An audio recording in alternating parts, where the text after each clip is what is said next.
चंद्रयान-3 ने चांद की दुनिया की भेजी पहली वीडियो फुटेज। पूरे देश में फैला जश्न का माहौल। इसी बीच इसरो ने चंद्रयान के इंजन को चालू करके किया एक और बड़ा काम। अब चांद को छूने से बस कुछ कदम दूर है हमारा चंद्रयान। दोस्तों, 15 अगस्त अब बहुत नजदीक है और जल्द ही हम आजादी का जश्न मनाने वाले हैं। लेकिन इसके साथ ही इस बार हम सभी देशवासियों के लिए 16 और 17 अगस्त के दिन भी बहुत ज्यादा खास होने वाले हैं और इन दिनों को हम सब आजादी के जश्न की तरह ही सेलिब्रेट करेंगे। असल में 14 जुलाई 2023 को जब से हमारा चंद्रयान-3 लॉन्च हुआ है, तब से ही इसरो की तरफ से हर रोज ही हमें कोई ना कोई खुशखबरी सुनने को मिल रही है। बिजली की रफ्तार से दौड़ रहा चंद्रयान रोजाना नए नए कीर्तिमान रच रहा है और इसरो भी अब इतिहास रचने से बस कुछ ही कदम दूर है। लेकिन उससे पहले ही हमारे चंद्रयान ने चांद से एक वीडियो के रूप में हमें एक बहुत बड़ा तोहफा भेजा है। अब क्या है चंद्रयान द्वारा भेजी गई ये वीडियो? 16 और 17 अगस्त इस मिशन के लिए इतने खास क्यों हैं? इस समय हमारा चंद्रयान कहां पर है और अब आगे चंद्रयान का प्लान क्या है? जानने के लिए वीडियो को बिना स्किप किए अंत तक जरूर देखिएगा। दोस्तों, आज से 52 साल पहले इसरो के वैज्ञानिकों ने जब अपने पहले रॉकेट को साइकिल से ट्रांसपोर्ट किया था तो पूरी दुनिया ने हमारी स्पेस एजेंसी का मजाक बनाया था। लेकिन आज इसी इसरो के साथ काम करने के लिए नासा और रॉसकॉस्मोस जैसी बड़ी बड़ी स्पेस एजेंसियां खुद सामने आ रही हैं। इसकी सबसे बड़ी वजह है हमारा चंद्रयान-3 मिशन। जी हाँ दोस्तों, चंद्रयान-3 इसरो का तीसरा लूनर मिशन है, जिसके सक्सेसफुल होते ही भारत चांद पर सॉफ्ट लैंडिंग करने वाला चौथा देश बन जाएगा।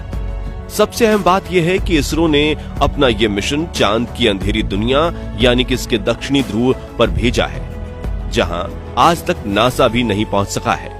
ऐसे में हमारा भारत चांद के इस हिस्से को एक्सप्लोर करने वाला दुनिया का पहला देश बनने जा रहा है। तो अब सवाल ये उठता है कि अपने गंतव्य की तरफ बढ़ रहा चंद्रयान इस समय पर कहां है और इसने हम सबको क्या खुशखबरी दी है? असल में दोस्तों, चंद्रयान पृथ्वी के ऑर्बिट से निकलकर ट्रांसलूनर हाईवे को पार करते हुए चांद के अंडाकार ऑर्बिट में पहुंच चुका है और अब तेजी से चांद की सतह की ओर बढ़ते हुए इसके चक्कर लगा रहा है। ताजा अपडेट के अनुसार 6 अगस्त को रात के करीब 11 बजे चंद्रयान को 170 × 4313 किलोमीटर वाले चांद के दूसरे ऑर्बिट में सफलतापूर्वक पहुंचा दिया गया था। लेकिन इससे पहले 5 अगस्त को जो हुआ वो बहुत ही ज्यादा खास था, क्योंकि इसी दिन चंद्रयान ने हम लोगों को अपने इस सफर का सबसे बड़ा तोहफा दिया। असल में हुआ ये कि 5 अगस्त के दिन चंद्रयान का ट्रांसलूनर ऑर्बिट का सफर पूरा हो रहा था और इस दिन इसको चांद के ऑर्बिट में प्रवेश करना था। कहने में भले ही आसानी हो, लेकिन ये काम हद से ज्यादा टेक्निकल और नाजुक था। इतना कि एक छोटी सी मिसकैलकुलेशन भी पूरे मिशन को बर्बाद कर सकती थी। दरअसल वैज्ञानिकों को 40,000 किलोमीटर प्रति घंटे की स्पीड से आगे बढ़ रहे चंद्रयान की गति एकदम से धीमी करनी थी। साथ ही उन्हें ख्याल रखना था कि गति इतनी धीमी ना हो कि चंद्रयान चांद के ऑर्बिट में प्रवेश ही ना कर पाए, क्योंकि ऐसा होने पर चंद्रयान चांद को छोड़कर हमेशा के लिए अंधेरे अंतरिक्ष में कहीं गुम हो जाता और स्पीड कम नहीं हो पाती, तो ये सीधा ही चांद की सतह पर क्रैश भी हो सकता था। मामला बहुत नाजुक था और बेंगलुरु स्थित इसरो के मिशन ऑपरेशन कॉम्प्लेक्स इस ट्रैक में सभी वैज्ञानिकों के चेहरे पर अलग ही टेंशन थी। आखिरकार शाम को 7:12 पर वैज्ञानिकों द्वारा विपरीत दिशा में चंद्रयान के रेट्रो बूस्टर्स फायर किए गए। उन्होंने इसके ये इंजन 18,035 सेकंड्स यानी कि करीब 30 मिनट तक चालू रखे। असल में दोस्तों, वैज्ञानिक की कैलकुलेशंस के अनुसार चंद्रयान को लूनर ऑर्बिट में डालने के लिए उसकी गति को घटाकर 40,000 से 3600 किलोमीटर प्रति घंटा करने की जरूरत थी। और खुशी की बात यह है कि हमारे वैज्ञानिकों ने समय रहते ही ऐसा करने में पूरी तरह से कामयाबी हासिल की। नतीजन चंद्रयान को सफलतापूर्वक चांद के ऑर्बिट में स्थापित कर दिया गया, जिसे साइंस की भाषा में लूनर ऑर्बिट इंसर्शन यानी LOI कहा जाता है। यह मिशन के लिए एक बहुत ही बड़ी कामयाबी है। और एक ने दूसरा तोहफा उन्हें दिया, और ये तोहफा था एक वीडियो जो चंद्रयान ने चांद के ऑर्बिट में जाने के बाद कैप्चर करके हमें भेजी थी। इस समय आप अपनी स्क्रीन पर जो तस्वीरें देख रहे हैं, ये चंद्रयान 3 द्वारा भेजी वही ओरिजिनल फुटेज है। इस वीडियो को देखकर यह एहसास हुआ कि वाकई अब हमारा चंद्रयान चांद पर भारत का झंडा लहराने के बस चंद कदम दूरी पर है। लेकिन अब सवाल यह रहा कि 16 और 17 अगस्त को ऐसा क्या होने वाला है जिसे मिशन के लिए इतना खास माना जा रहा है, और अब आगे चंद्रयान के प्लान किस तरह आगे बढ़ने का है। सबसे पहले तो आपको बता दें कि चंद्रयान कुल मिलाकर चांद के 5 ऑर्बिट कंप्लीट करेगा, और हर एक पूरे होते ऑर्बिट के साथ अगले ऑर्बिट का आकार छोटा होता जाएगा। साथ ही हमारे वैज्ञानिक धीरे धीरे करके इसकी गति को भी कम करना जारी रखेंगे। अब अगर अभी की बात करें तो इस समय चंद्रयान चांद की तीसरी कक्षा में है, और हो सकता है कि जब तक ये वीडियो आपके पास पहुंचे ये चौथी कक्षा में भी पहुंच चुका हो। 9 अगस्त के दिन दोपहर करीब 2 बजे तीसरी कक्षा में ये पहुंचा था।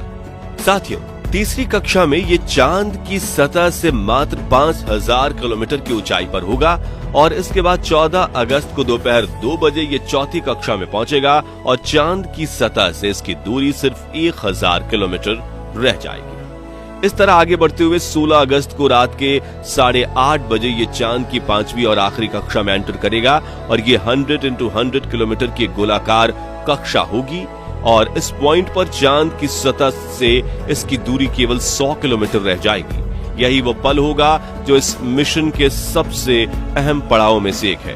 दरअसल 5वां ऑर्बिट पूरा करने के बाद चंद्रयान का propulsion मॉड्यूल इसके लैंडर से अलग हो जाएगा, और इसे अंजाम देने के लिए इसरो के वैज्ञानिक उन हुक्स को खोल देंगे जिन्होंने propulsion मॉड्यूल और लैंडर को आपस में जोड़ा हुआ है। इसके बाद पिछले हिस्से की रफ्तार धीरे धीरे कम की जाएगी ताकि अगला हिस्सा अपनी कक्षा में आगे बढ़ जाए और बिना किसी नुकसान के दोनों हिस्से अलग हो जाएं। जिसके बाद चंद्रयान 3 कैलेंडर और propulsion मॉड्यूल दोनों ही यहां चांद की 100 × 100 किलोमीटर की कक्षा में अलग अलग घूमेंगे। यह स्टेप इसलिए भी इतना खास है क्योंकि इसके बाद चंद्रयान पर इसरो के वैज्ञानिकों का कोई कंट्रोल नहीं रहेगा। ऐसा इसलिए क्योंकि पृथ्वी से बैठकर रियल टाइम में चांद पर मौजूद लैंडर को गाइड किया नहीं जा सकता। आपको बता दें कि चंद्रयान 2 भी सेम इसी तरह चांद की तरफ आगे बढ़ा था, यानी उसकी लैंडिंग को भी इसरो वैज्ञानिक गाइड नहीं कर रहे थे, मगर अपने सिस्टम के कुछ खामियों की वजह से वो लैंड करने में असफल रहा।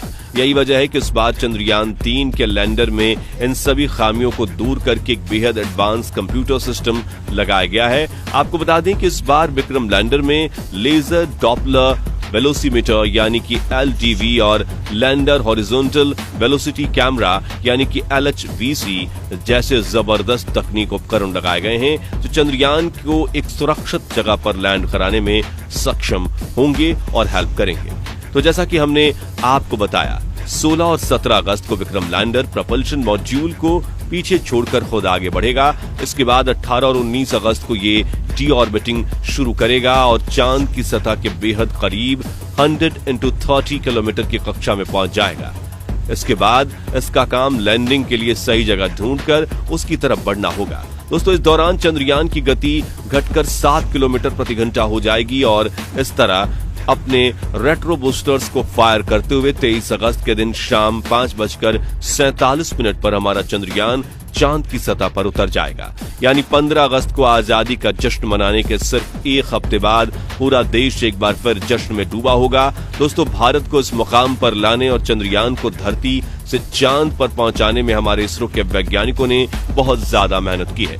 इसलिए हम सभी को ये कामना करनी चाहिए कि इसरो अपने इस मिशन में जरूर कामयाब हो।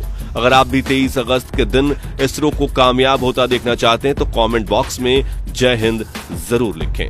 बाकी आज के इस वीडियो में बस इतना ही, और वीडियो पसंद आई ही होगी तो जल्दी से वीडियो को लिए हमारे चैनल को सब्सक्राइब करके पास वाली घंटी को जरूर बजा दीजिए।